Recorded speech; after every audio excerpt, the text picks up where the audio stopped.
The tall windows of the grand dining room allowed sunlight to pour inside, turning the polished glasses and crisp white tablecloths into a scene of glittering elegance. The room carried the low hum of conversation. Wealthy families, business, leaders, and quiet bursts of laughter filled the air. Everything looked perfect, yet just beneath the surface, fate was preparing to change lives forever.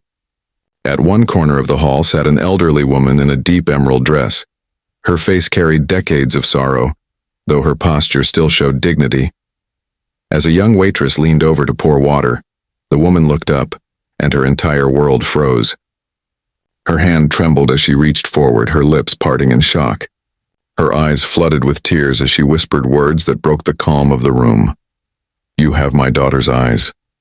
In that exact moment, at the next table, a wealthy billionaire suddenly clutched his chest. His face twisted in pain before he collapsed to the polished floor. Friends, if you believe in kindness, in forgiveness, and in the strength of love to heal even the deepest wounds, please take a second to like this video, share it with others, write your thoughts in the comments, and subscribe to Kindness Corner so you never miss stories that touch the heart. The young waitress's name was Clara. She was just 21, working exhausting double shifts to pay for her tuition while caring for her younger brother, who was ill at home. Life had tested her since childhood. Her father abandoned the family before she was even born, and her mother passed away when she was still very young. Clara grew up holding on to scattered memories and carried her pain quietly, hiding it behind a polite smile. Every day she walked into that restaurant, balancing trays heavier than her slim arms could manage. But her spirit learned resilience, and yet, deep inside, a question always lingered. Who am I really? Why does it feel like something important has always been missing? On that bright afternoon, as she bent to set a glass of water on a table, Clara never imagined her life was about to change completely. The woman staring at her was Eleanor Whitmore, a name known for both grace and tragedy. Decades earlier, Eleanor had lost her only daughter Isabel in a car accident, or at least that's what she believed. The grief left scars that wealth and power could never cover. Her emerald dress and shining pearls sparkled in the light, but her heart carried shadows of loss. And then she saw Clara's face. Those hazel eyes sprinkled with green, the very same as Isabel's, brought back memories of lullabies, laughter, and the radiant smile of a daughter she thought she had buried long ago. Eleanor's hand reached out, cupping Clara's cheek. Her voice shook with wonder and disbelief. The entire room went silent. Diners turned, whispering to each other, sensing that something life-altering was taking place. And then, as the moment grew heavier, Richard Alcott, one of the city's most powerful men and Eleanor's lifelong friend, stumbled. His hand pressed hard against his chest, his body quivering before he collapsed to the ground. The hall erupted into panic. Chairs screeched, people shouted, waiters rushed to call for an ambulance. But Eleanor remained locked onto Clara, tears running down her face, terrified that if she blinked, the young woman might disappear. Clara stood frozen. Fear, confusion, and disbelief filled her mind. The chaos of the billionaire's collapse barely reached her senses. All she could hear were the old woman's words, "You have my daughter's eyes." Paramedics rushed in, working to stabilize Richard. The once glamorous dining hall lost its shine, replaced by urgency and fear. Richard was carried out, his breathing shallow and weak. But Eleanor refused to let go of Clara's hand. She begged her to sit, her voice trembling as she spoke of Isabel, the accident, and the decades of grief that followed. Clara's heart raced. None of this added up. Her mother's name was Marlene, a quiet woman who had never spoken of her past, never shared family photos, and took her secrets to the grave. Could everything Clara thought she knew about her life be wrong? In the days that followed, pieces of truth began to surface like shards of a broken mirror being carefully reassembled. Eleanor visited Clara, bringing photographs, family documents, and stories that revealed a shocking truth. Clara's mother, Marlene, had been Isabel all along. Isabel had survived the accident, but chose to vanish. At the time, she was pregnant, terrified of the wealthy world that had nearly destroyed her, desperate to raise her child free from its influence.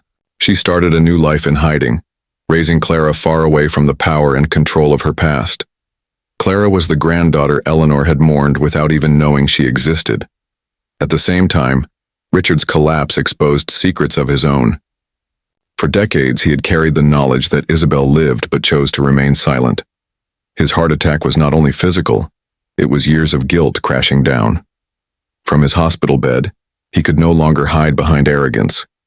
His eyes, once filled with pride, now reflected sorrow and the heavy weight of regret. Clara felt torn apart, betrayed by lies that shaped her life, yet overwhelmed by the chance to have family she never knew existed. Eleanor's tears were genuine, her embrace filled with the love Clara had long craved. But accepting this truth meant rewriting her entire story. Could she forgive the years of secrecy? Could she embrace a grandmother who lived in luxury while she struggled to buy her brothers medicine? Slowly, things began to shift. Eleanor did not just want to claim Clara, she wanted to truly know her. She visited Clara's small apartment, sat at their modest table, listened to her stories of hardship, and even held her brother's hand as he coughed, promising to make sure he received the care he needed. For the first time in years, Eleanor shed the shell of wealth and became just a grandmother, determined to make things right. Richard, too, began to change. With every visit, he confessed more about the past, his love for Isabel, his misguided belief that hiding her survival would protect her, and his regret for never reuniting her with her mother. His tears no longer spoke of pride but of surrender. Money could not repair what he had broken. Yet Clara's presence seemed to give him a second chance, to seek forgiveness and find peace. Through it all, Clara found strength. She realized her worth was not tied to money, bloodlines, or secrets. It came from her own resilience, the choices she made each day, and the love she carried for her brother. Still, she allowed her heart to open, to accept the family reaching out not as strangers of privilege but as people who had suffered and longed for healing. Months later, on a warm afternoon, the three of them gathered in Eleanor's garden. Flowers swayed in the breeze and laughter replaced tears. Clara's brother ran across the grass, healthier now with proper care, his joy ringing through the air. Eleanor held Clara's hand, her eyes shining with gratitude instead of grief. Richard sat nearby, smiling quietly, finally free of decades of burden. In that moment, Clara understood. Life has a way of weaving broken pieces into something beautiful. The past had been painful, the secrets heavy, but the present was alive with second chances, forgiveness, and love strong enough to heal even the deepest scars. Friends, if this story touched you, please take a moment to like, share, comment your thoughts, and subscribe to Kindness Corner. Your support allows us to keep bringing you stories that remind us of the power of compassion, forgiveness, and family. Before we close, we'd love to hear from you. Do you believe family is defined only by blood or by love and care as well? As the sun set that evening, painting the sky in soft gold and pink, Clara whispered a quiet prayer of gratitude. She had found her truth, her family, and her strength. What began with a whisper in a crowded dining hall had grown into a story of healing, forgiveness, and love strong enough to bridge even the deepest divides.